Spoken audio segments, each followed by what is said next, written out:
ဒီနေ့တော့ Napoleon Hill ရဲ့ကနဝင်စာအုပ်တုပ်ချစ်တဲ့ Think and Grow Rich ထဲကအတွေ့အခေါ်တွေကိုအတူတူလေ့လာကြည့်ကြအောင်ပါဒီစာအုပ်ကအမင်းတို့တွေမှာဘာတူညီရာချက်တွေရှိလဲသူတို့ဘလို့စဉ်းစားလဲဒါတွေကိုအဖြေရှာထားတဲ့စာအုပ်တုပ်ပေါ့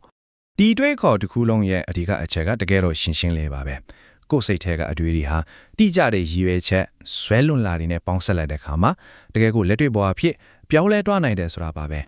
ကဲဒီ theory ကတော့ဟုတ်ပါပြီလက်တွေ့မှာတော့ဘလို့လဲဒီအချက်ဘလောက်ထိစွမ်းအားကြီးတယ်လဲဆိုတာကိုတကယ်ဘဝဇလန်တဘုတ်နဲ့စပြီးလေ့လာကြည့်ကြရအောင်ပါဇလန်ရဲ့အဓိကစက်ကောင်ကတော့ Edwin Barnes ဆိုတဲ့လူငယ်တစ်ယောက်ပါသူမှာလုံးဝကိုမဖြစ်နိုင်ဘူးလို့အထင်ရတဲ့အိမ်မက်တစ်ခုရှိခဲ့တယ်အဲ့ဒါကတော့တီထွင်တူကြီး Thomas Edison ရဲ့စီးပွားရေးမိတ်ဖက်ဖြစ်လာဖို့ပါပဲသူ့အချင်းတွေကိုတစ်ချက်ကြည့်ပိုက်ဆံမရှိဘူးအဆက်အသွယ်မရှိဘူးဘာမှမရှိဘူးပေါ့ဒါပေမဲ့သူ့မှာတခြားဘယ်အရာနဲ့မှလဲလို့မရတဲ့အရာတစ်ခုတော့ရှိနေခဲ့တယ်အဲ့ဒါကတော့ပြတ်သားတဲ့ရည်ရွယ်ချက်တစ်ခုတည်းပါပဲအဲ့ဒီစင်ကိုတိုင်းကဘာပြောဟဲ့လဲဆိုတော့ Benz ရဲ့မတုံမလို့ခိုင်မာတဲ့စိတ်တက်ကိုမြင်ပြီးအောင်မြင်ခြင်းစိတ်ပြင်းပြလုံးလို့သူ့မေလုံးတွေလည်းမှအယောင်တောင်းနေတာကိုမြင်လိုက်ရတယ်တဲ့အဲ့ဒီစိတ်တက်တစ်ခုတည်းကြောင့်ပဲသူဟာနောက်ပိုင်းမှာအဲ့ဒီစင်ရဲ့စီးပွားရေးမိတ်ဖက်ဖြစ်လာခဲ့ပြီးအလွန်ချင်းသာတဲ့သူဖြစ်လာခဲ့ပါတယ်အောင်မြင်တဲ့သူတွေအကြောင်းပြောပြီးပြီဆိုတော့လူများစုကတော့ဘာလို့သူတို့လိုချင်တဲ့ပန်းတိုင်ကိုမရောက်ကြတာလဲဘာလေးကသူတို့ကိုတော့ပြန်ဆွဲထားတာလဲဒါကိုစက်ကြည့်ကြရအောင်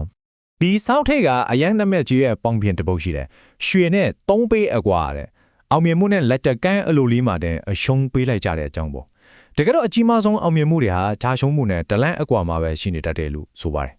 Napoleon Hill ကကျွရှုံးမှုကိုပြုံမြင်လဲဆိုတော့သူကလှည့်စားတတ်တဲ့ပင်စလက်ဆရာတယောက်လိုပဲတဲ့အောင်မြင်မှုနဲ့တကယ်ကိုလက်တကန်းအလိုမှာလူတွေကိုခြေကောက်လဲချရတာကိုတိတဘောကြတဲ့လို့ပြောထားတာပါ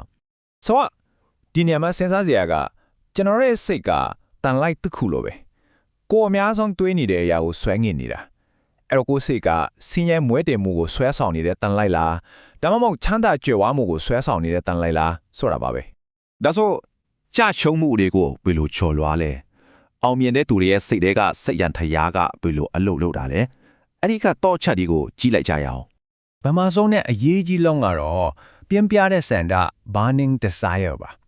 ဒါကဖြစ်ချင်လိုက်တာဆိုတဲ့ရိုးရိုးမျိုးလင့်ချက်မျိုးမဟုတ်ဘူးမရရင်မဖြစ်ဘူးဆိုတဲ့ဆွဲလန်းမှုတစ်ခုလိုဖြစ်နေရမယ်ရှေးခေတ်ကစစ်တူကြီးတူဟာနောက်ဆုတ်စရာလမ်းမရှိအောင်တင်ပေါ်လေကိုမီးရှို့ပြီးတိုက်ပွဲဝင်ခဲ့သူလိုမျိုးနောက်ဆုတ်ဖို့လမ်းအားလုံးကိုဖျက်တောက်ထားရပါမယ်ဒုတိယချက်ကယုံကြည်မှုပါကိုလိုချင်တာကိုရကိုရမယ်ဆိုရဲတန်တရာကင်းမဲ့ယုံကြည်မှုမျိုးပါဒီယုံကြည်မှုကစိတ်ထဲကအတွေးတွေကိုလက်တွေ့ဘဝအဖြစ်ပြောင်းလဲပေးတဲ့ဓာတ်ကူပစ္စည်းဒါမှမဟုတ်ဓာတုဗေဒပညာရှင်တယောက်လိုပဲအလုပ်လုပ်ပါတယ်ဒါရီယာအချက်ကတော့ auto suggestion လို့ခေါ်တဲ့ကိုစိတ်ကိုပြန်လေ့ကျင့်ပေးတဲ့နည်းပါဆိုလိုတာကကိုဖြစ်ချင်တဲ့အရာကိုစိတ်ခံစားမှုပြင်းပြပြနဲ့အချိန်ချင်းအခါခါကိုပြန်ပြောပြခြင်းအပြင်မသိစိတ်ထဲကိုအစီအစဉ်အသစ်တွေရေးထည့်လိုက်တာမျိုးပါပဲကဲစိတ်ပိုင်းဆိုင်ရာပြင်ဆင်မှုတွေပြီးပြီဆိုတော့လက်တွေ့ကျပါတယ်လို့ရမလဲဆိုတဲ့အစီအစဉ်ဘက်ကိုတွားကြည့်ကြရအောင် Napoleon Hill ကကိုယ့်ရဲ့ပြင်းပြတဲ့စန္ဒကိုငွေကြီးရဲ့ဖြစ်လက်တွေပြောင်းလဲပြဖို့အတွက်ရှင်းလင်းတိကျတဲ့ခြေလမ်း6လမ်းကိုဖော်ပြထားပါတယ်ကဲဒီခြေလမ်း6ခုကိုတစ်ခုချင်းစီတေချကြည့်အောင်နံပါတ်1ကိုလိုချင်တဲ့ငွေပမာဏကိုအတိအကျသတ်မှတ်ပါများဆိုတာမျိုးမရပါဘူးတိကျတဲ့ figure တစ်ခုလိုတယ်နံပါတ်2အဲ့ဒီငွေအတွက်ကိုယ့်ဘက်ကဘာတန်ဖို့ပြန်ပေးမှလဲဘာလုပ်ပေးမှလဲဆိုတာဆုံးဖြတ်ပါနံပါတ်3ဘယ်နဲ့မှအဲ့ဒီငွေကိုလက်ထဲရောက်နေရမယ်ဆိုတဲ့ deadline အတိအကျသတ်မှတ်ပါနံပါတ်4ဒါကိုဖြစ်လာဖို့ plan တစ်ခုဆွဲပြီးချက်ချင်းစတင်အကောင့်ထည့်ဖို့ပါနံပါတ်5ဒီအချက်4ချက်လုံးကိုပေါင်းပြီးကြီးညာချက် statement တစ်ခုအနေနဲ့ရေးချပါနောက်ဆုံ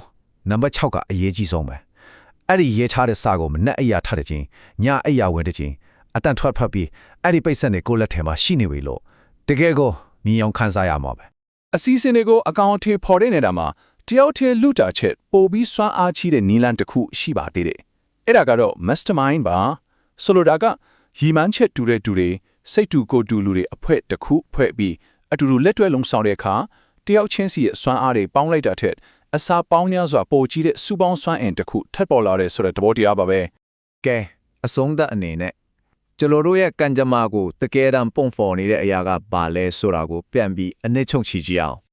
ဒီလောကကြီးမှာကျွန်တော်တို့အကျွမ်းမဲ့ထိန်းချုပ်လို့ရတဲ့ရာတစ်ခုတည်းပဲရှိပါတယ်အဲ့ဒါကတော့ကိုယ့်ရဲ့အတွေ့အကြုံတွေပါပဲ